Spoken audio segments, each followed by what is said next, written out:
Hello and welcome back to the world of mathematics. Maths की इस दुनिया में आप सभी का हार्दिक स्वागत है।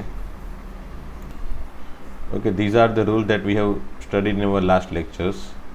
All S T C rule, बराबर। फर्स्ट क्वाड्रेंट में सभी फंक्शन पॉजिटिव, सेकंड में साइन एंड कोसेक दोनों एक दूसरे के रेसिप्रोकल है और साइन एंड कोसेक दोनों पॉजिटिव है। थर्ड क्वाड्रेंट में टेन एंड कॉट पॉजिटिव है। फोर्थ क्वाड्रेंट में कॉस एंड सेक पॉजिटिव है। इसके सिवा बाकी सभी नेगेटिव, मतलब फोर्थ क्वाड्रेंट में कॉस एंड सेक के सिवा बाकी सब negative, that is sine, cosec, tan and cot. Third quadrant में टेन एंड कॉट के सिवा साइन, कॉस, सेक, कोसेक ये सभी नेगेटिव। सेकंड क्वाड्रेंट में साइन एंड कोसेक के सिवा cos, sec, tan and cot ये सभी नेगेटिव है, बराबर। एंड फर्स्ट क्वाड्रेंट में हमेशा ही सब पॉजिटिव रहेंगे, ठीक है। इसके रीज़न मैंने लास्ट लेक्चर में समझा दिए थे, so I don't think so you have any problem in this particular theory. Increasing and decreasing function में मैंने ये यूनिट सर्कल के अंदर जो ये 4 पॉइंट थे, 0 से लेके पाई/2 से पाई से लेके 3/2 एंड 3/2 से लेके 2 पाई, ये first, second and third and fourth quadrant में जो 4 क्वाड्रेंट है उसमें sine, cos, cosec, sec, tan and cot का बिहेवियर इंक्रीजिंग है या डिक्रीजिंग वो समझाया है। वैसे इसका भी यूज़ है but that will see later on, अभी फ़िलहाल याद रखेंगे, बराबर। जैसे ये कॉस है तो 1 से 0 हो रहा है मतलब डिक्रीज़ हो रहा है, देखो। फिर 0 से -1 हो रहा है मतलब अगेन डिक्रीज़ हो रहा है, देखो। फिर -1 से बढ़ के 0 हो रहा है मतलब इंक्रीज़ हो रहा है। एंड 0 से बढ़ के 1 हो रहा है मतलब अगेन इंक्रीज़ हो रहा है। दैन साइन 0 से बढ़ के 1 in first quadrant that is increasing. 1 से कम हो के 0 दैट इज डिक्रीजिंग। 0 से अगेन -1 कम हुआ, डिक्रीजिंग। -1 से बढ़ के 0 हुआ, इंक्रीजिंग, बराबर। Cosec and sec is completely opposite to sin and cos.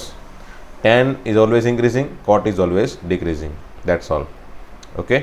Odd even function तो मैंने बताया था cos and sec दोनों even function है, बाकी सब कुछ odd function, बाकी सभी odd function। अब जब odd function है तो नेगेटिव साइन बाहर आएगी, क्योंकि उसका रीज़न ये है कि odd function के लिए कंडीशन ये होती है f of minus theta equal to minus F of theta, है ना। अगर थीटा अंदर है, नेगेटिव अंदर है थीटा के पास, देन इट विल बी हमेशा ही कम्स आउटसाइड, है ना, वो हमेशा ही बाहर आ जाएगी। एंड इवन फंक्शन में F of theta and F of minus theta both are similar, मतलब अंदर नेगेटिव रखो या ना रखो उससे कोई फ़र्क नहीं पड़ता, ऐसा। अगर नेगेटिव है तो भी वो खा जाता है, ऐसा, है ना। दोनों की सिमिलर वैल्यू होती है जब इवन फंक्शन होता है तो। इसके भी मैंने रीज़न बता दिए थे साइन एंड कॉस के लिए। And for the rest of the function you have similar reasons, okay. In last lecture मैंने रीज़न दिखाए थे। फिर डोमेन एंड रेंज भी दिखा दी थी फटाफट से मैंने, उसका भी एक आध वीडियो में पूरा का पूरा डिटेल था, स्पेसिफिकली इन ग्राफ, है ना। साइन कॉस के डोमेन आर है, टेन एंड सेक के डोमेन सिमिलर है, r-2k + 1/2 और 2n + 1/2, या फिर माइनस रखो यहाँ पे, बराबर। एंड कॉट एंड कोसेक में r-n पाई, मतलब 0 एंड पाई ये दो पोजीशन जो होगी, ये दो पोजीशन ये दोनों में डिफाइन नहीं होगी, ठीक है। और टेन एंड कॉट में ये दोनों पोजीशन, ऊपर वाली नीचे वाली, ओके। यहाँ पे भी वही पोजीशन, वो डिफाइन नहीं है, ऊपर वाली नीचे वाली, ओके। एंड उसकी रेंज तो मेरे ख्याल से आपने नंबर लाइन से याद रख ली है, -1 से 1 sine and cosec, sine and cos के लिए, टेन एंड कॉट के लिए r, बराबर। एंड सेक एंड कोसेक के लिए -1 से 1 के मीडियम में, बीच में, -1 एंड 1 से अंदर जो है वो नहीं आएगा, बाकी सब कुछ आएगा, है ना। -1 एंड 1 भी आएगा, so that is we have not remove that -1 and 1 from this r, okay. We can denote it by this way और दिस वे,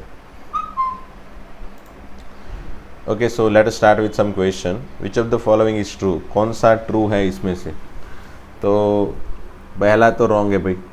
क्यों रॉन्ग है, क्योंकि साइन थीटा हमेशा ही -1 से 1 के बीच में आ रहा है, मतलब उसकी वैल्यू -1 एंड 1 से है, बीच में है, और ये तो 1 से बड़ी है, that is why it is wrong, बराबर, ये रॉन्ग है। सेकंड बी सही है। क्यों सही है भाई बी, तो टेन थीटा की वैल्यू, उसकी रेंज क्या है r, तो ये 1002 पॉसिबल है क्या, हाँ, सो ये सही है ना।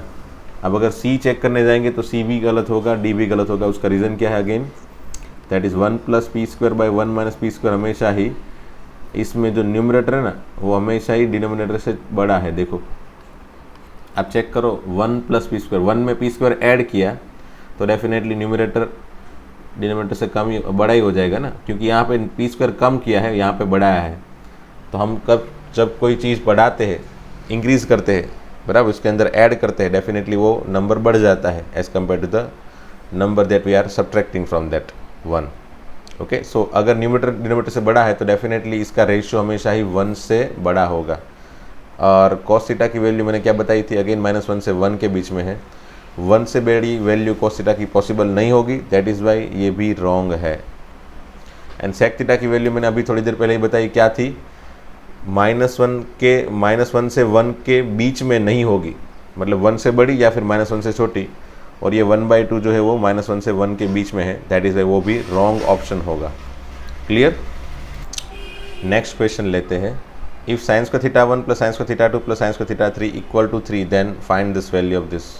ओके, अब साइन की वैल्यू हमेशा ही क्या होती है, -1 से 1 के बीच में, तो उसके स्क्वायर की वैल्यू क्या होगी भाई, साइन हमेशा ही क्या होता है, -1 से 1, तो उसका स्क्वायर क्या होगा भाई, तो उसका स्क्वायर, ये सभी नंबर का मैं स्क्वायर करूँ, ये सभी बीच वाले और ये -1 सभी का स्क्वायर करके देखूँ, तो उसका स्क्वायर 0 से 1 के बीच में रहेगा, है ना, क्योंकि -1 एंड 0 के बीच में जो नेगेटिव नंबर है उसका स्क्वायर भी पॉजिटिव हो जाता है ना। -1 से लेके 1 है, बराबर, जब साइन थीटा, तब ये जो नंबर है ना उसका स्क्वायर भी पॉजिटिव हो जाएगा और इसका नंबर, इसका स्क्वायर भी पॉजिटिव होगा, तो ये दोनों का स्क्वायर यहीं पे आएगा, है ना। 0 से 1 के बीच में जितने भी नंबर है उसका स्क्वायर भी 0 से 1 के बीच में ही आएगा, 1 से नहीं बढ़ जाएगा भाई, वो तो आपको पता होना चाहिए, है ना। जैसे आप 0.5 उसका स्क्वायर करोगे तो 0.25 आएगा। If you squaring 0.5 you will get 0.25, मतलब बढ़ेगा नहीं, कम होगा, है ना। तो 0.9 का भी स्क्वायर करोगे तो ऐसा नहीं कि 1 से बढ़ जाता है, 0.9 का स्क्वायर 0.81 होगा, उससे थोड़ा कम हो जाएगा। सो अल्टीमेटली 0 से 1 के बीच में जो नंबर है उसका स्क्वायर भी वहीं पे है, बराबर, यहीं पे है, यहीं पे। एंड सिमिलरली -1 से 0 के बीच में जो नंबर है उसका स्क्वायर भी पॉजिटिव होके 0 से 1 के बीच में चला जाएगा। सो एनी हाउ सबके स्क्वायर यहाँ पे चले गए 0 से 1 के बीच में, है ना, इसलिए साइंस का थीटा हमेशा ही 0 से 1 के बीच में रहेगा। अब साइंस का थीटा की मैक्सिमम वैल्यू क्या होगी, 1, बराबर। तो अगर मैं मैक्सिमम वैल्यू यहाँ पे अटेम्प्ट करके देखूँ तभी जाके ये सेटिस्फाई हो रहा है, एडिशन 3 बन रहा है। इसका मतलब ये हुआ कि साइंस का थीटा 1, साइंस का थीटा 2 एंड साइंस का थीटा 3 जो है उसका एडिशन 3 है, मतलब ये तीनों के तीनों 1 1 1 है, ये तीनों के तीनों क्या है भाई, 1 1 1। ओके,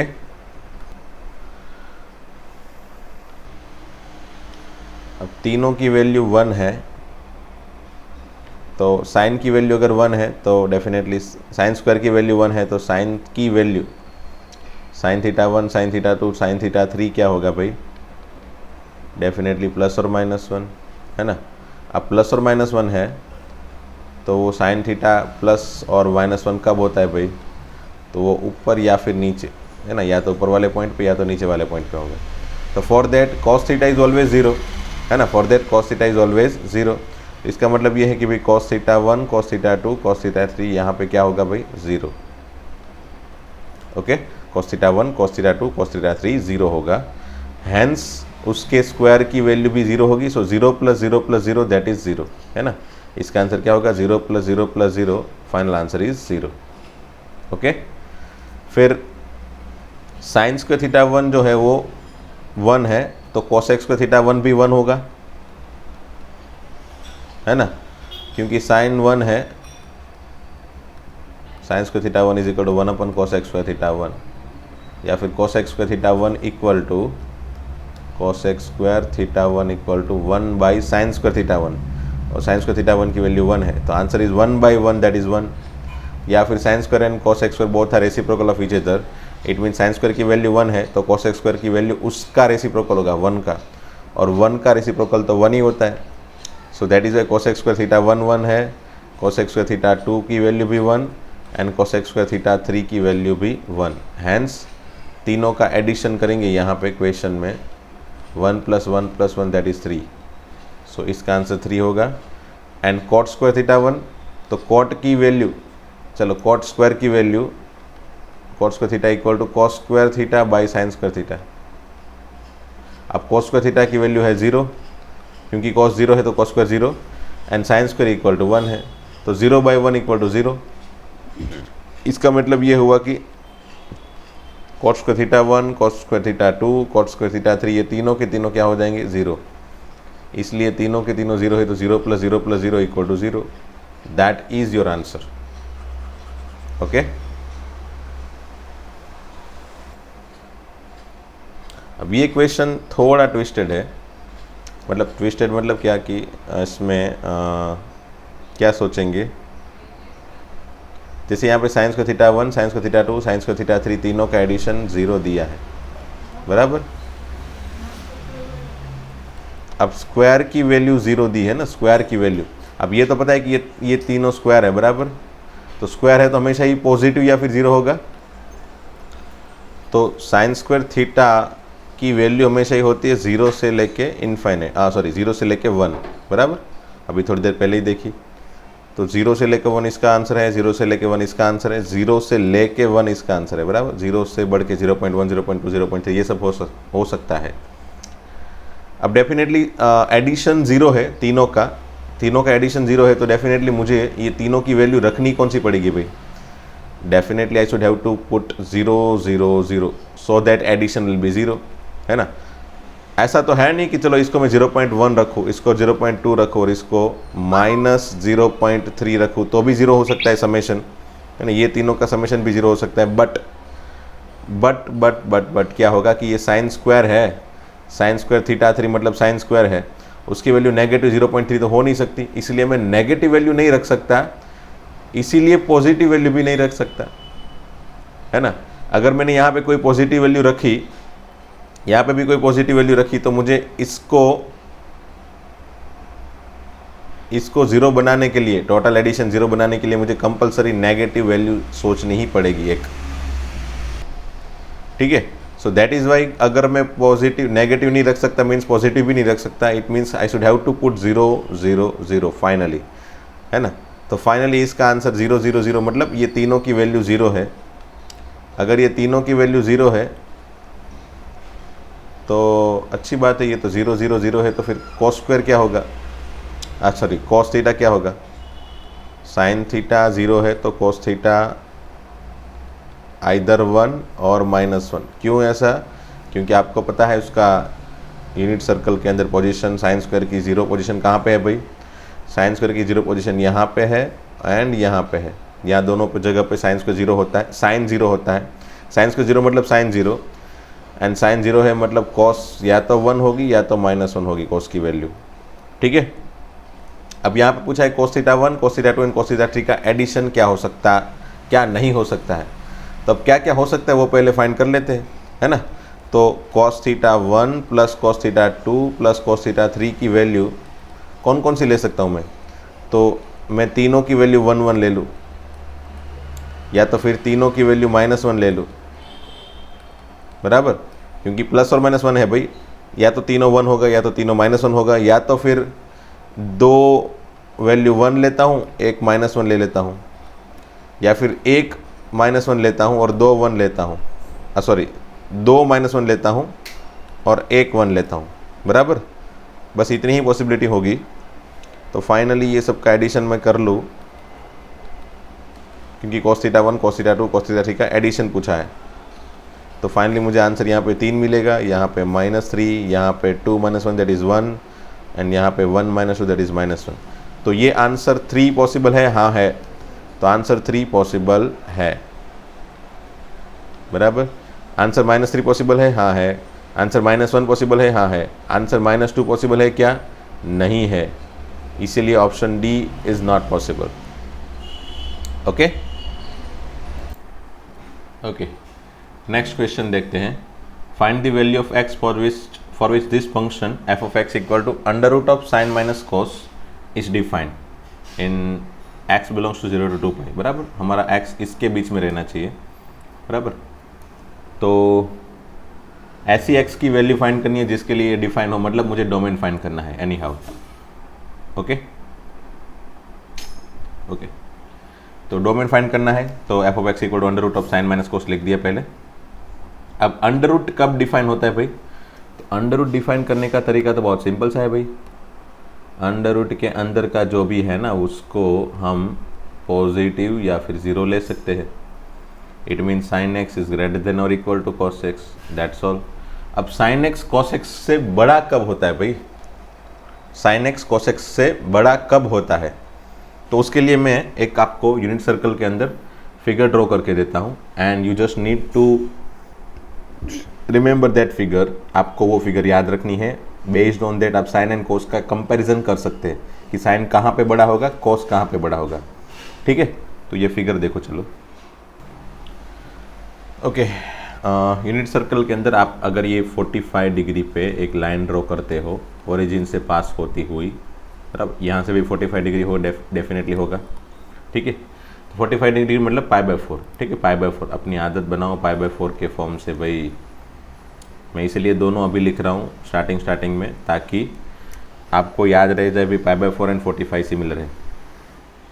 हाँ, तो 5/4 डिग्री, π/4 रेडियन पे अगर एक आप लाइन बनाते हो और अगर वो लाइन का नाम देना चाहते हो तो दे सकते हो y equal to X, but फिर भी अभी याद नहीं रखना चाहते हो तो कोई बात नहीं, भूल जाओ उसको।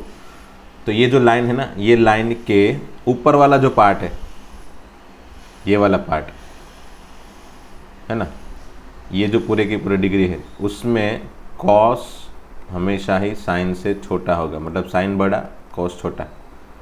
और नीचे वाला जो पार्ट है उसको हमें, चलो इससे डिनोट कर देता हूँ, ये वाला, उसमें हमेशा ही कॉस साइन से बड़ा होता है। बस अगर एक बार आपने ये याद रख लिया, then you can solve any kind of question like this, है ना। इस तरह का कोई भी क्वेश्चन सॉल्व कर सकते हो जिसमें कॉस एंड साइन की कंपैरिजन आए। और ये पर्टिकुलर 2 पॉइंट जो है ना, वहाँ पे कॉस एंड साइन इक्वल होता है। क्या होगा? Cos equal to sine X. ठीक है, ये फिगर याद रखो, फिगर ड्रॉ कर लो अपनी बुक में, बराबर। अब क्या है यहाँ पे क्वेश्चन में, तो साइन एक्स जो है वो कॉस एक्स से बड़ा है या फिर इक्वल है। ठीक है, और हमको एक्स लेना है 0 से लेके 2π तक। तो ये 0 से लेके पूरा राउंड घूमेंगे ऐसे, वहाँ से लेके 2π तक। ठीक है, 2π तक। तो उसके बीच में कहाँ पे साइन बड़ा है और कॉस छोटा है? तो ये वाले इंटरवल में, यहाँ से लेके इतना पार्ट जहाँ पे साइन बड़ा है कॉस छोटा है, तो वो वाला इंटरवल होगा क्या भाई? तो ये पर्टिकुलर पॉइंट π/4 डिग्री पे है, π/4 रेडियन पे है, और ये पर्टिकुलर पॉइंट कहाँ पे है? तो π + π/4 पे है ना। तो π + π/4 मतलब कितना होता है? π + π/4, दैट इज़ 5π/4, है ना। तो ये पॉइंट है वो 5π/4 रेडियन पे होगा। तो फाइनली हमारा आंसर क्या होगा? π/4 से लेके 5π/4, है ना। x बिलोंग्स टू क्या होगा भाई? π/4 से लेके 5π/4। π/4 भी लेना है, 5π/4 भी लेना है। क्यों? क्योंकि वो दोनों पॉइंट भी कंसिडर करेंगे, बिकॉज इक्वलिटी भी होल्ड कर रही है यहाँ पे। So that is what our answer for this question, है ना। ये क्वेश्चन का आंसर क्या हो गया? π/4 से 5π/4। ओके, बाई चांस क्वेश्चन में चलो ऐसा पूछ लिया कि भाई x अगर 7π/2 से लेके 11π/2 है, देन फाइंड करो डोमेन इसका डोमेन मतलब x की वैल्यू फाइंड करो जिसके लिए ये डिफाइन हो, बराबर। तो अगेन सिमिलर फिगर बना दो पहले। ठीक है, सिमिलर फिगर बना दिए पहले। फिर 7π/2 कहाँ पे वो सोचो, 7π/2 कहाँ पे हो भाई? 7π/2 मतलब ऐसा सोचो कि 6π + π/2, है ना, दैट इज़ 3π + π/2। मैंने ये आगे भी एक बार बताया था। इस तरह की कोई पोजीशन ऊपर है या नीचे, वो चेक करने के लिए क्या करेंगे हम लोग? तो 7π मतलब जो भी लिखा है उसको एक आगे कम करके, फिर 6π + π करके डिनोमिनेटर सेपरेट करके हम 3π + π/2, 3π हम पता है हमको, 3π यहाँ पे होगा। तो 3π + π/2 मतलब ये पोजीशन होगी ना 3π + π/2 वाली, and that is equal to 7π/2। So ultimately ये पोजीशन जो है वो 7π/2 है। ये पोजीशन जो है वो क्या है? 7π/2। वहाँ से लेके ये पॉइंट कौन सा होगा भाई? डेफिनेटली 9π/2, है ना। दो आगे बढ़ता है भाई, और वापस यहाँ पे पहुँचेंगे तो क्या होगा? वापस 11π/2। तो अल्टीमेटली दोनों पॉइंट तो वही है, बस हमको चेक करना है कि भाई हमारा आंसर कहाँ पे आएगा, है ना। अगेन इसको डिफाइन करने के लिए sine X minus cos X हमेशा ही क्या होगा, positive, hence sine x is greater than और इक्वल टू कॉस एक्स। तो अब ऐसा एक्स फाइंड करो जिसके लिए साइन बड़ा हो कॉस एक्स छोटा हो। तो उसके लिए मैंने क्या बताया था, पहले ये क्रॉस लाइन बना दो 45 डिग्री वाली, π/4 रेडियन वाली, बराबर। अब यहाँ पे मुझे आंसर ये पर्टिकुलर इंटरवल में आंसर चाहिए मुझे, ये पर्टिकुलर इंटरवल, बराबर, ये पर्टिकुलर एंगल मेरा आंसर है। तो वो एंगल होगा कौन सा, तो देखो ये 7π/2 है, बराबर। हमको ये पॉइंट और ये 2 पॉइंट चाहिए मुझे, ताकि मैं बोल सकूँ भाई ये पॉइंट से लेके ये पॉइंट तक मेरा आंसर है एंगल। तो ये पॉइंट फाइंड करने के लिए मुझे क्या करना पड़ेगा, तो यहाँ से यहाँ पे जो पॉइंट होगा ना वो फाइंड करना पड़ेगा। तो अगर ये 3π है तो डेफिनेटली ये 4π होगा, है ना। तो ये 4π है और ये 4π + π/4 होगा यहाँ पे, उसमें π/4 ऐड करेंगे तो कितना होगा भाई, तो 4 4 16 + 1 दैट इज 17π/4, 17π/4 से लेके ये पॉइंट तक। अब ये पॉइंट कौन सा होगा भाई, तो डेफिनेटली ये 4π है तो आगे बढ़ के यहाँ पे 5π होगा, ठीक है। पहले 3π था, अब 3π से आगे बढ़ के यहाँ पे 3π + π/2 मतलब 7π/2 हुआ, फिर वहाँ से आगे बढ़ के 4π हुआ, उसमें π/2 ऐड किया 9π/2 हुआ, उसमें π/2 ऐड किया तो 5π हुआ, ठीक है। 5π में भी अगेन π/4 ऐड किया तो क्या हुआ भाई, ये पोजीशन पे पॉइंट 5π + π/4 दैट इज 5 4 जा 20 + 1 दैट इज 21π/4, है ना। तो मेरा आंसर क्या हो गया भाई, x बिलोंग्स टू 17π/4 से लेके 21π/4, ठीक है। और ये दोनों पॉइंट भी मुझे लेने हैं, ओके, दैट्स ऑल, खत्म। तो चलो स्टार्ट करते हैं एक्सरसाइज 3.2 से। ये जो मैंने आगे करवाए थे वो सब थोड़े बहुत छोटे मोटे क्वेश्चन हैं जो यूनिट सर्कल के बेस से आंसर ला सकते हैं, और अगर यूनिट सर्कल नहीं आ रहा है तो वो सब क्वेश्चंस में आइडिया ही नहीं आएगा, है ना। तो पहले आइडिया जनरेट करना है तो यूनिट सर्कल ड्रॉ करना पड़ेगा। वैसे तो यूनिट सर्कल पूरे चैप्टर में हर एक जगह पे काम आएगा, तो डेफिनेटली यूनिट सर्कल हमको परफेक्टली आना चाहिए, है ना। उसके बारे में हर एक इन्फॉर्मेशन हमको पता होनी चाहिए। तो एक्सरसाइज 3.2 देखते चलो। क्वेश्चन 1 cos x = -1/2 है, x जो है वो थर्ड क्वाड्रेंट में है, तो फाइंड करो sin x, cosec x, tan x, cot x and sec x, मतलब बाकी के पाँचों पाँच फंक्शन की वैल्यू फाइंड करनी है। cos x की वैल्यू दी है और बाकी के 5 फंक्शन की वैल्यू फाइंड करनी है, ठीक है। तो मैंने इसमें 2 मेथड, ये पर्टिकुलर क्वेश्चन को सॉल्व करके मैं 2 मेथड, पर्टिकुलर क्वेश्चन को सॉल्व करने के लिए मैं 2 मेथड यूज़ करूँगा। उसमें से पहली मेथड जो होगी ना वो थियरिटिकल अप्रोच होगा, मतलब अगर आपको थियरिटिकली पूरी की पूरी मेथड दिखा के आंसर लाना है तो। एंड सेकंड मेथड होगी वो थोड़ी बहुत शॉर्टकट होगी, मतलब डायरेक्टली यूजिंग ट्राइंगल हम आंसर बनाएंगे, बराबर। अब it depends on you and your faculty member in your school that which method is allowed in your school, है ना। डेफिनेटली पहले मेथड तो हमेशा ही अलाउड होती है सभी जगह पे, बट अगर सेकंड मेथड अलाउड है then it is good and well, but अगर नहीं अलाउड है then you can prefer this first method also, okay. तो स्टार्ट करते हैं। अगेन cos x की वैल्यू है, तो cos x से पहले हम सबसे पहले फाइंड करेंगे sec x, definitely sec x, इसका रेसिप्रोकल हमेशा ही पहले फाइंड कर लेंगे। तो -1/2 का रेसिप्रोकल क्या होगा, -2, ठीक है। फिर अगर cos x दिया है तो sin x फाइंड करना बेटर रहेगा, है ना। तो sin x = √1 - cos² x, ये फॉर्मूला होता है ना। cos x की वैल्यू रख देते हैं, बट ये फॉर्मूला है गलत, है ना। ये फॉर्मूला गलत फार्मूला लिखा है हमने। क्यों गलत है भाई, क्योंकि हमको पता ही नहीं है sin x की वैल्यू पॉजिटिव है या नेगेटिव, वो तो पता ही नहीं है। और ये फार्मूला अगर डायरेक्टली ऐसा लिख देंगे तो ये डेफिनेटली गलत होगा। उसका रीज़न है कि क्योंकि हमने ये फार्मूला लाया कहाँ से, तो ये फार्मूला हम लाए यहाँ से है, sin² x + cos² x = 1, तो definitely sin² x = 1 - cos² x, hence sin x = definitely square root लेते हैं तो +or -√1 - cos² होता है ना। ये तो फॉर्मूला ये सही है, sin x का आंसर +or -√1 - cos² होता है। अब प्लस ले या माइनस ले दैट डिपेंड्स ऑन क्वाड्रेंट। यहाँ पे उन लोग ने बोला है कि x जो है वो थर्ड क्वाड्रेंट में है, थर्ड क्वाड्रेंट में है, तो फिर वहाँ पे sin x की वैल्यू क्या होगी, पॉजिटिव या negative.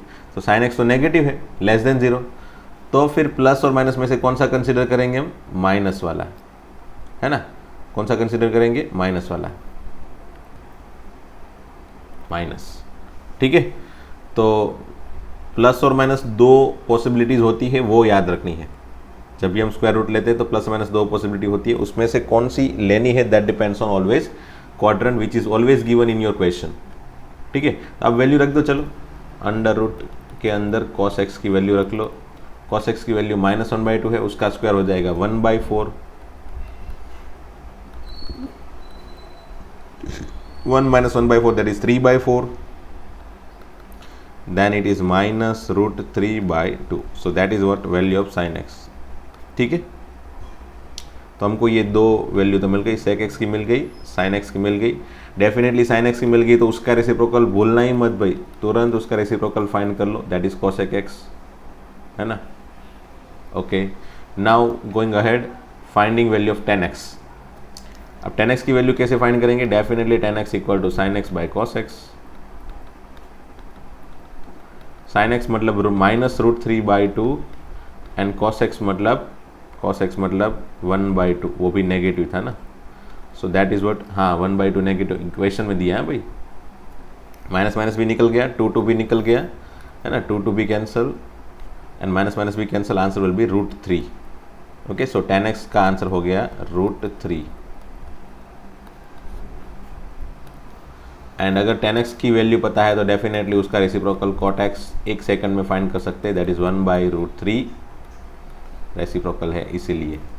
Okay, so by this way we can easily find the value of sin, cos, tan, sec whatever, है ना। अगर एक फंक्शन दिया है और बाकी के 5 फंक्शन फाइंड करने, आप इजीली फाइंड कर सकते हो, बराबर। अब जैसे यहाँ पे cos दिया है, बराबर, सपोज वहाँ पे यहाँ पे sin दिया होता तो यहाँ पे sin दिया होता तो आप तुरंत पहले cosec फाइंड करते रेसिप्रोकल लेके। समझ लो sin की वैल्यू है यहाँ पे कुछ t दी होती तो cosec की वैल्यू 1/t लिख लेते, फिर sin से पहले cos फाइंड कर लेते, प्लस और माइनस √1 - sin स्क्वायर ऐसा करके, बराबर।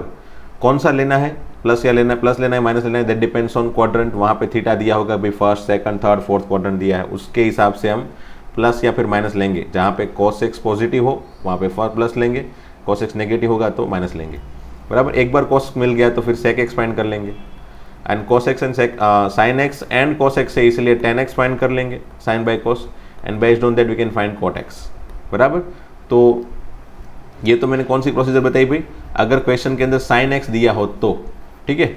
अगर क्वेश्चन के अंदर समझ लो sec x दिया हो तो भी वही चीज़, sec x से पहले cos x फाइंड कर लो, उसका रेसिप्रोकल लेके, से ये t है तो ये 1/t, cos x है तो डायरेक्टली sin x हो जाएगा, क्या हो जाएगा, प्लस और माइनस √1 - cos स्क्वायर x, बराबर।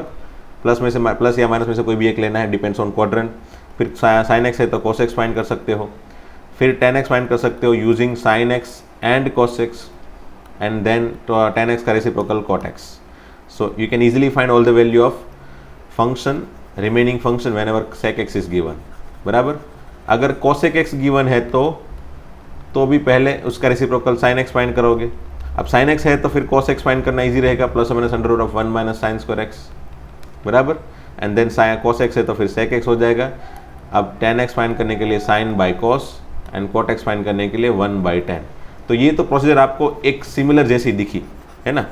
तो sin, cos, tan, sin, cos, sec and cosec, ये चारों फंक्शन में से कोई भी एक दिया हो ना तो ये सिमिलर प्रोसीजर आपको अप्लाई करनी है जो मैंने अभी दिखाई। वो बाई चांस अगर वो लोग tan या फिर cot दे दे तो समझ लो tan थीटा की वैल्यू दे रहे वो लोग, तो tan थीटा की वैल्यू दे रहे तो cot थीटा डायरेक्टली पहले फाइंड कर लो, बराबर। अब tan थीटा की वैल्यू है या फिर cot थीटा की वैल्यू, दोनों में से कोई भी एक यूज़ करो। tan थीटा की वैल्यू को यूज़ करना चाहते हो तो उसको यूज़ करो, sec square theta equal to वही formula sec square minus tan square equal to 1, इससे जो फॉर्मूला बन रहा है ना वो याद रखना होता है। sec theta equal to 1 + tan square theta, sec square theta equal to, and sec theta equal to क्या होगा, प्लस और माइनस √1 + tan स्क्वायर थीटा। तो अगर डायरेक्टली याद रख सकते हो इसको तो इसको डायरेक्टली याद रखो कि भाई sec theta equal two plus minus √1 + tan square theta, बराबर। जैसे हमने साइन का cos का फॉर्मूला ये वाला याद रखा था, sin x equal two plus और माइनस √1 - cos स्क्वायर, अगर यहाँ पे cos है तो यहाँ पे sin स्क्वायर होगा, बराबर। वैसे ही sec का फॉर्मूला क्या है भाई, प्लस और minus √1 + tan square theta. Directly याद नहीं रख सकते, you can use that sec square minus tan square equal to 1, है ना। sec square theta minus tan square theta equal to 1, इससे प्रूव कर लो, बना लो। ठीक है, अब डेफिनेटली टेन थीटा की वैल्यू है तो उससे आपको सेक थीटा की वैल्यू मिल जाएगी, है ना। सेक थीटा की वैल्यू मिल गई तो कॉस थीटा की वैल्यू मिल जाएगी, है ना। सेक थीटा मिल गया, कॉस थीटा मिल गया, चलो कॉस थीटा मिल गया तो अब बचा क्या, साइन एंड कॉसेक बचा, है ना। तो साइन एंड कॉसेक बचा ना, तो उसको फाइंड करने के लिए आप क्या कर सकते हो, वैसे तो कॉस से साइन फाइंड कर सकते हो, plus minus under root of 1 minus cos square करके, बराबर। अगर ये नहीं करना चाहते हो तो क्या करो, साइन को फाइंड करने के लिए you have this formula tan theta equal to sine theta by cos theta, बराबर। तो डेफिनेटली साइन थीटा की वैल्यू क्या होगी, साइन थीटा को सब्जेक्ट बनाओगे तो cos theta into tan theta, तो you can have this cos theta and tan theta both, you can put this two. Cos theta भी आपने फाइंड कर लिया है, टेन थीटा भी फाइंड कर लिया, आप इजीली साइन थीटा की वैल्यू फाइंड कर सकते हो। साइन थीटा है तो आप कोसेक थीटा भी फाइंड कर सकते हो, ठीक है। So if you have tan theta या फिर cot theta you can apply this procedure. अगर आपके पास टेन थीटा या फिर कॉट थीटा है तो आप ये प्रोसीजर अप्लाई करो, अच्छी बात रहेगी। साइन कॉस सेक कॉसेक के लिए जो मैंने यहाँ पे लिखी है वही प्रोसीजर अप्लाई कर लो। This is what the theoretical approach you always can use, है ना। एंड सेकंड मेथड जो है वो क्या है, cos x equal to minus one by two, cos x equal to minus one by two दिया है। एंड अगर आपको डायरेक्टली यूजिंग ट्राइंगल फाइंड करना है, शॉर्टकट से फाइंड करना है ये सब कुछ, तो वो सब मेथड याद रखने की डायरेक्टली ज़रूरत कोई है ही नहीं। ये इसमें से किस में से कौन सा फाइंड करे या फिर किस में से कौन सा फाइंड ना करे, वो सब याद नहीं रखना है। और डायरेक्टली आपको आंसर बनाना है, आंसर डायरेक्टली बनाना है तो आपको ट्राइंगल समझना पड़ेगा। ट्राइंगल तो cos x का फॉर्मूला है एडजेसेंट साइड बाय हाइपोटेनियस, ये तो हमको पता है एडजेसेंट साइड बाय हाइपोटेनियस। तो यहाँ पे पहले नेगेटिव पॉजिटिव को थोड़ी देर के लिए भूल जाओ भाई, ट्राइंगल जब भी यूज़ कर रहे हैं तो नेगेटिव को भूल जाओ। cos x है साइन 1/2, है ना, एडजेसेंट साइड 1 होगी, समझ लो इसको ही थीटा लेते हैं, मोस्टली इसको ही थीटा लेते हैं, तो ये एडजेसेंट साइड हो गई। थीटा मतलब यहाँ पे x लिखा है तो x, बराबर, x एंगल x है, ठीक है। तो और ये एडजेसेंट साइड है, ये है हाइपोटेनस 1 और 2, और ये वाली साइड फाइंड करनी है तो कैसे फाइंड करेंगे, तो ये वाली साइड हमेशा ही ऑपोजिट साइड फाइंड करने के लिए हमेशा ही क्या करो, हाइपोटेनस का स्क्वायर माइनस एडजेसेंट साइड का square, that is 4 - 1, that is √3, that is √3, है ना। तो जो मैं आपको एक आध हिंट दे देता हूँ, सब जब भी आपके पास ट्राइंगल आए ना, ट्राइंगल में हमेशा ही या तो ये दोनों होगा या फिर ये दोनों होगा या फिर आपके पास ये दोनों होगा। अगर आपके पास tan x या फिर cot x है तो आपके पास opposite side and adjacent side होगी। तो अब यहाँ से आपको ये वाली चीज़ फाइंड करने के लिए क्या कर सकते हो, तो वही आपको पता है अंडर रूट ऑफ, ये समझ लो a है ये b है, तो under root of a² + b², ठीक है। जब भी आपके पास tan x या फिर cot x हो तो आपको हाइपोटेनस फाइंड करना पड़ेगा। You can use this procedure, tan x या फिर cot x गिवन हो तब, बराबर, गिवन हो तब। ये पहली हिंट याद रख लो। फिर दूसरी, जब भी आपके पास साइन कॉसेक, साइन या फिर कॉसेक गिवन हो तो क्या होगा, आपके पास ये दोनों इन्फॉर्मेशन होगी, बराबर। ये समझ लो a है ये c है, ये दोनों इन्फॉर्मेशन होगी, ऑपोजिट साइड होगी एंड हाइपोटेनस होगा। कॉसेक होगा तो ऊपर हाइपोटेनस नीचे ऑपोजिट, साइन होगा तो ऊपर ऑपोजिट नीचे हाइपोटेनस। तो आपको ये फाइंड करना पड़ेगा। So this one you can find by using hypotenuse का स्क्वायर माइनस ऑपोजिट साइड का स्क्वायर। एंड थर्ड वन, अगर आपके पास सेक या फिर कोसेक दोनों में से कोई एक आध हो, बराबर, सेक या फिर कोसेक दोनों में से कोई एक आध हो, तो आपके पास कौन सी इन्फॉर्मेशन होगी, तो एडजेसेंट साइड होगी एंड हाइपोटेनस होगा, बराबर। तो अगर आपको ये वाली साइड चाहिए तो हाइपोटेनस का square minus adjacent side square, बराबर। देखो यहाँ पे भी वही था, हाइपोटेनस स्क्वायर माइनस ये वाला इसका स्क्वायर, यहाँ पे भी वही हाइपोटेनस का स्क्वायर माइनस इसका स्क्वायर। और अगर इसको फाइंड करना है तो ये under root of this one square plus this one square, बस ये तीन चीज़ आपको दिमाग के अंदर है, आपके दिमाग के अंदर है। तो पाइथागोरस यूज़ करने की जरूरत नहीं पड़ेगी, आप तुरंत 2-5 सेकंड में, 2-3 सेकंड में आप तुरंत एक साइड जो बाकी रहेगी ना वो फाइंड कर सकते हो, है ना। तो समझ लो मैं एक आध दो क्वेश्चन देता हूँ इसके लिए, इसको नोट कर लेना भाई, ठीक है, इसको नोट कर लेना एज अ हिंट, ताकि कभी भी आपको ज़रूरत पड़े आपस आप याद कर सको, ठीक है। तो समझ लो मेरे पास है ये 5 है, ये समझ लो 7 है, तो इसको फाइंड करना हो तो क्या करेंगे, इसको फाइंड करना है तो under root of 49 minus 25, so whatever answer under root of 24 whatever जो भी आएगा वो, बराबर। समझ लो मेरे पास ये 5 है, ये 9 है, तो ये आंसर कौन सा आएगा भाई, इसका आंसर आएगा अंडर रूट के अंदर 25 प्लस 81, ठीक है ना। समझ लो मेरे पास ये गिवन है और ये गिवन है, बराबर। इसका आंसर क्या आएगा भाई, हाइपोटेनस का स्क्वायर माइनस इसका स्क्वायर, ठीक है, ये दोनों का स्क्वायर का सब्ट्रैक्शन। ओके, अब कोई पॉसिबिलिटी बची भी, कोई नहीं बची, फिर भी एक आध दो क्वेश्चन और लेते हैं। चलो समझ लो यहाँ पे 12 है, यहाँ पे 11 है, तो ये कौन सा होगा भाई, तो 12 square minus 11 square, that is 144 minus 121, what ever answer you can get. फिर समझ लो यहाँ पे 15 है, यहाँ पे से 9 है, ठीक है 9, तो यहाँ पे क्या आएगा भाई, 15 का स्क्वायर दैट इज 225 माइनस 9 का square that is 81, so the answer is 144, answer is 12, okay. So by this way you can easily find the value of one of the side, है ना, तीनों में से कोई एक साइड का आंसर तुरंत ही बना सकते हो। जैसे यहाँ पे क्वेश्चन के अंदर एडजेसेंट साइड दी थी दैट इज 1 एंड हाइपोटेनस दिया था दैट इज 2, तो ये आंसर क्या बनेगा भाई, under root of 4 minus 1 that is √3, okay √3। तो अब अगर आपके पास ये तीनों इन्फॉर्मेशन है तो आप तुरंत साइन एक्स कॉस एक्स ये सब की वैल्यू फाइंड कर सकते हो, साइन एक्स, फिर cosec x, tan x, cot x and क्या बचा भाई, सेक एक्स, बराबर। पहले तो प्लस माइनस को थोड़ी देर के लिए भूल के तुरंत पहले आंसर बनाओ। साइन एक्स का आंसर क्या होगा, ऑपोजिट साइड बाय हाइपोटेनियस, ठीक है, ऑपोजिट साइड बाय हाइपोटेनियस। फिर कोसेक एक्स का answer hypotenuse by opposite side that is 2/√3, या फिर साइन एक्स बन गया ना तो उसका रेसिप्रोकल डायरेक्ट लिख लो तो भी चल जाएगा। फिर टेन एक्स का answer opposite by adjacent that is √3/1 that is √3, and cot x का फिर डायरेक्टली उसका रेसिप्रोकल लिख लो तो भी चल जाएगा। एंड सेक एक्स में इसका रेसिप्रोकल लिख लो, सो कॉस का दैट इज -2, चलो बराबर -2, ठीक है, यहाँ पे ये -2 है, ठीक है। हाँ तो हाँ अब साइन देखो, कॉस एक्स तो दिया था नेगेटिव, बराबर, उसमें तो कोई चेंज करना नहीं पड़ेगा क्योंकि ये तो क्वेश्चन है। अब sine cos sec tan cot and sec, इसमें से हाँ सेक जो बनाया वो डायरेक्टली इसकी साइन रख दी थी इसलिए उसको भी सोचना नहीं पड़ेगा।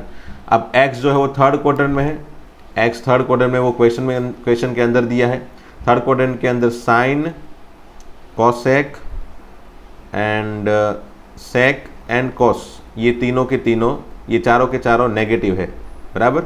तो साइन नेगेटिव है, कॉसेक नेगेटिव है, tan positive, cot positive, sec negative, that's all, खत्म।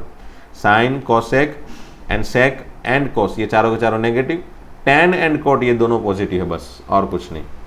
टेन एंड कॉट ये दोनों पॉजिटिव है, बाकी सब negative, okay. So by this way we can easily solve this all kind of questions, है ना। ये इसके बेस से आपको घर से ये दो question example 6 and 7 and exercise 3.2 के क्वेश्चन 2, 3, 4, 5 सॉल्व करने हैं, वो आप इजीली सॉल्व कर सकते हो डेफिनेटली। ये तो बहुत इजी क्वेश्चन है, आप इजीली आराम से सॉल्व कर सकते हो। एंड बस ये बाकी के क्वेश्चन में तो नेक्स्ट लेक्चर में दूंगा, बराबर। इतना होमवर्क आपको इसमें से करना है, ठीक है। तो चलो दोस्तों मिलते हैं फिर नेक्स्ट लेक्चर में। Thank you very much.